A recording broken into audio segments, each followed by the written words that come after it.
अस्सलाम वालेकुम मेरे समझदार पाकिस्तानियों। मेरा नाम रेहान तारिक है और आप मेरा यूट्यूब चैनल और फेसबुक पेज देख रहा है। करोड़ दरूद आक़ाए दो जहां नबी मेहरबान मोहम्मद मुस्तफ़ा सल्लल्लाहु अलैहि वसल्लम पर इस दुआ और इस उम्मीद के साथ इस व्लॉग का आगाज़ करते हैं कि अल्लाह रब्बुल इज़्ज़त इस मुल्क के फैसला साजों के दिलों में समझदार पाकिस्तानियों के लिए नरमी पैदा करते। साबिक DGISI जनरल रिटायर्ड फैज़ हमीद की गिरफ्तारी के बाद जो पहली ब्रेकिंग न्यूज़ है, पहली बड़ी खबर या बारिश का कतरा जिसको कुछ हल्के करार दे रहे हैं, वो सामने आ गई है। पर्टिकुलरली उम्र कैद की सजा सुनाई गई है और ये हाईएस्ट इम्प्रिजनमेंट अगर कहा जाए तो कहना गलत नहीं होगा।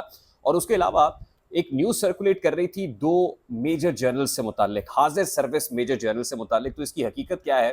क्या उन मेजर जर्नल्स को जनरल रिटायर्ड फैज़ हमीद की गिरफ्तारी के बाद बुलाया गया, प्रॉब किया गया, इंटेरोगेट किया गया, तहवील में लिया गया? तो इस मुतालिक भी जो अहम डिटेल्स है वो आज के इस व्लॉग में आपके सामने रखेंगे। और उसके साथ ही साबिक chief justice of Pakistan justice Saqib Nisar ने जो टॉप सिटी केस है उसमें किससे कितने पैसे लिए, और पर्टिकुलरली ब्रिगेडियर रिटायर्ड फ़हीम जिनको जनरल फैज़ के बहुत करीब समझा जाता था, उन्होंने किस वक्त साकिब निसार साहब से मुलाकात की, ये एक्सक्लूसिव डिटेल्स भी आज के इस व्लॉग का हिस्सा होंगी। लेकिन उससे पहले मैं आपको क्विकली बता दूं, राउंड अप दे दूं कि हो क्या रहा है। पाकिस्तान तहरीक इंसाफ 22 अगस्त को तिरनौल के मुकाम पर जलसे की तैयारी कर रही है और पाकिस्तान तहरीक इंसाफ की कोर कमेटी का इजलास अब से कुछ देर पहले हुआ है। तिरनौल का मुकाम मुंतखब किया गया। अब देखना यह है कि इस्लामाबाद इंतजामिया अब की बार जलसे की इजाज़त देती है या नहीं देती, क्योंकि अब तो पानी पुलों से गुजर गया है।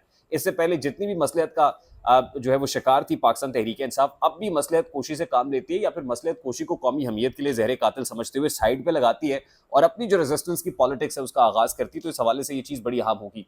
आज ही फायरवॉल से मुतालिक हामिद मीर की जो दरखास्त थी इस्लामाबाद हाई कोर्ट में, उस पर एतराज़ लगा दिया गया है। खासतौर पर पैरा 11 के ऊपर एतराज़ लगाया गया है कि पैरा 11 में जो ज़ुबान इस्तेमाल की गई वो ज़ुबान बड़ी नाजेबा है। और उसके अलावा ये कहा गया कि कोई भी प्रॉपर नोटिफिकेशन नहीं लगाया गया और ये नहीं बताया गया कि जो पिटिशनर है उसका हक कैसे मुतासर हो रहा है, कि फायरवॉल लगने की वजह से आप कैसे जो है मुआवजा कमाने से महरूम रह जाएंगे, आपने ये भी नहीं बताया। फिर ये कहा गया कि जब इंफॉर्मेशन कमीशन मौजूद है तो आप इंफॉर्मेशन कमीशन में क्यों नहीं गए, आप बराह रास्त हाई कोर्ट में क्यों आ गए। उसके साथ साथ मुबारक सानी केस का फैसला, आपको पता है मुबारक सानी केस का फैसला chief justice of Pakistan justice Qazi फाजीसा की सरबराही में एक बेंच ने सुनाया था, जिसके बाद पाकिस्तान के उलमाए कराम इकट्ठे हो गए थे। कादियानियों से मुतल्लिक कहा जा रहा था कि अब उनको अपनी प्रीचिंग की इजाज़त मिल गई है, तफसीर सगीर जो है उसको प्रमोट करने की इजाज़त मिल गई और ये सब हुआ है। उसके बाद ख़ास तौर पर मैंने आपको एक खबर भी दी थी कि इस्लामाबाद में इन पर्टिकुलर ब्लू एरिया की एक बेकरी में एक जुडिशरी की आला शख्सियत के साथ जो कुछ हुआ था, और वहाँ पे ना सिर्फ एक्सचेंज ऑफ वर्ड्स हुआ बल्कि हाथ तक उठाया गया, और उसके बाद जिसने ये किया उसको कुछ लोगों ने उठा भी लिया। अब वो किसने उठाया ये आप बेहतर समझदार है। लेकिन मुबारक सानी केस के फैसले में तरमीम के लिए हुकूमत की तरफ से एक दरख्वास्त की गई थी और उस दरख्वास्त को मंजूर करते हुए जस्टिस काजी फाजीसा की सरबराही में अब 3 रुकनी बेंच 22 अगस्त को समाअत करने जा रहा है। और देखना यह कि क्या वो पर्टिकुलर जजमेंट का जो हिस्सा है, पैराग्राफ्स है, उनको हज़फ किया जाता है या नहीं किया जाता। मुझे ये लगता है कि हज़फ करना ही पड़ेगा और हज़फ करना वक्त की ज़रूरत है और किया भी जाना चाहिए। अदरवाइज जितना जुडिशरी को बैकलैश का सामना करना पड़ेगा इस पर्टिकुलर केस में, खासतौर पर रिलीजियस सेगमेंट्स की तरफ से, उसका बखूबी अंदाजा लगा सकते हैं। अच्छा, अब बढ़ते हैं उन पर्टिकुलर खबरों की तरफ जिनका हवाला मैंने इब्तिदा में आपको दिया। एक तो कर्नल रिटायर्ड अकबर हुसैन साहब है जिनको 14 साल की कैद सुना दी गई है और इस वजह से सुनाई गई है कि इन्होंने फौज में बगावत पर लोगों को उकसाया। इन्होंने कुछ ऐसी वीडियोस शेयर की, कुछ ऐसा मवाद शेयर किया और फैज़ हमीद के इमा पर शेयर किया कि फौज के रैंक एंड फाइल में डिवाइड पैदा हो, जय लासिम मुनीर के अगेंस्ट जो है वो एक रेजिस्टेंस पैदा हो, और अल्टीमेटली आपको पता है 9 मई भी एक अटेम्प्ट जिसको जोड़ा जा रहा है फौज के अंदर बगावत से। तो इनके अगेंस्ट सब्सटेंशियल एविडेंसेस मिले और एविडेंसेस मिलने पर इनका फील्ड जनरल कोर्ट मार्शल हुआ, 14 साल उम्र कैद की सजा सुनाई गई और अब इसके बाद और बहुत सारी बड़ी तादाद में कुछ कर्नल रैंक के ऑफिसर्स हैं, कुछ ब्रिगेडियर रैंक के ऑफिसर्स हैं, कुछ हाजिर सर्विस हैं, कुछ रिटायर्ड हैं। इससे पहले आपको पता है कोर कमांडर लाहौर सलमान फयाज गनी साहब का भी कोर्ट मार्शल हुआ और उसके बाद कोई खबर नहीं आई। जाहिर है उनको भी अलहदा कर दिया गया, बैच उतारे गए, मराद छीन ली गई, इनकी भी मराद पोस्ट रिटायरमेंट छीन ली गई हैं और लाइकली जनरल फैज हमीद के साथ भी यही होने जा रहा है। अच्छा, अब जिस जिस तेजी के साथ न्यूज़ फ्लो कर रही है, इसमें फेक न्यूज़ के एलिमेंट्स भी बहुत सारे होते हैं। कुछ लोग ये कह रहे थे कि 2 सर्विंग मेजर जनरल्स हैं, कि जनरल फैज हमीद के बाद 2 सर्विंग मेजर जनरल्स को उठाया गया है, फौज ने तहवील में लिया है, उनसे इंटेरोगेशन हो रही है, पूछगछ हो रही है।